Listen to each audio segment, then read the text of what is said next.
What's up guys, the GoPro Hero 6 has just been released. Believe it or not, this thing shares a lot of similarities with Apple's new iPhone 8 Plus. In fact, directly competing with its camera capabilities. It can do 4K 60 frames per second now and 1080p 240 frames per second slow motion. So for a $500 action camera, I wanted to see how does this camera quality compare to Apple's latest iPhone 8 Plus, which I think is way ahead of its time with the camera technology behind it. It only possible with the A11 Bionic chip inside. So let's go ahead and do a head-to-head camera comparison with something I usually don't compare it to, but for a $500 camera that touts the same capabilities as the iPhone, I have to. Anyways, I wanted to open this up real quick.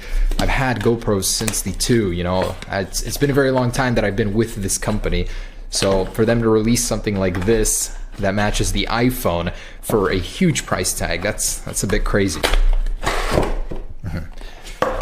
Alright, so there's that, and I believe this shares the very same form factor with the GoPro Hero 5. Honestly, it's what that camera should have been, 4K 60 to begin with. I think they just dragged their feet just to make more sales, of course. But anyways, yeah, looks extremely similar. It's got the very same build on the outside here. Now, obviously, there are conveniences that this one has that the iPhone doesn't. I mean, it's water resistant, 33 feet, waterproof. It's got a little tiny display on the back, but capability-wise, it's the very same one as the iPhone. So taking a look at the sensors, the actual sensor might actually be very similar in size to the iPhones. I'm gonna need to get some specs on that. This is $500, but this has the very same capability. So let's go ahead and update this guy, set it up, and get to testing. And those actually with a GoPro Hero 5, just wanted to show you the differences. Physically, it is a little bit smaller. I was surprised to find. I didn't think they would actually change something like that. The camera sensor size, or the lens itself, is exactly the same size, but the overall form factor is a little bit smaller. Screen size appears to be the same. Lettering here is a little bit brighter, more visible, smaller LED over here. So there are some little differences between the two, which I was a little surprised to find. Alrighty, so this is 4K 60 frames per second. And believe me, I know one of these is an action camera, so these are gonna be much different as much as they are the same in the capabilities. So, just a forested area here. Let's go from light to dark. Look at that bleeding.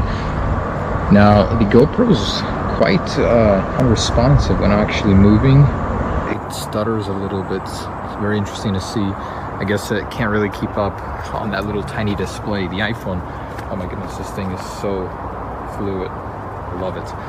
All right, so we are on their respective gimbals. We got the Karma grip for the GoPro, and for the iPhone, we got DJI Osmo Mobile. Awesome grips in general, both of them. So just gonna give us a rough little idea on the quality. Nice little wooded area here. So let's check this out. Beautiful. And wow, I would hate to give an early estimate, but from the little display I can see on the GoPro, it doesn't look as awesome as the iPhone. Of course, it is much more cropped. You have to do a lot more panning on the iPhone to get the same scene. Definitely get more in your field of view with the GoPro. So getting some light bleeding on the GoPro that I'm not on the iPhone. In the trees, very interesting, but otherwise pretty good. So this isn't really a test of stabilization, just quality between the two. And got a little moat going here. Pretty cool all around though.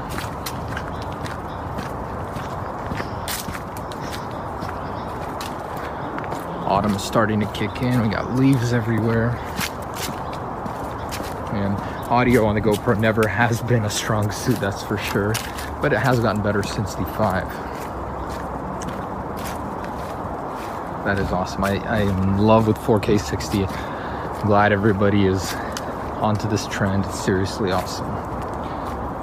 Alright, so there's that. Looks pretty good. Here's some little bit brighter quality in the trees. GoPro mount really doesn't like to move the gimbal. Well, it doesn't really need to because it has such a wide field of view. All right, so beautiful. Quality looks good on both. Let's get some closer detail on some stuff. And just some up close shots. Obviously you don't get the bokeh that you would get on the iPhone with the GoPro, no matter how close you get. It just doesn't want to have it. It's definitely not an up close and personal type of camera. It doesn't have any macro capabilities, no great focus like the iPhone. And this is some low light, so underneath of the house, darkest I can get right now. Show you guys the detail. Honestly, pretty good on both. Make out a lot of the light and darker quality items here. So not bad on both. And just for some slow-mo.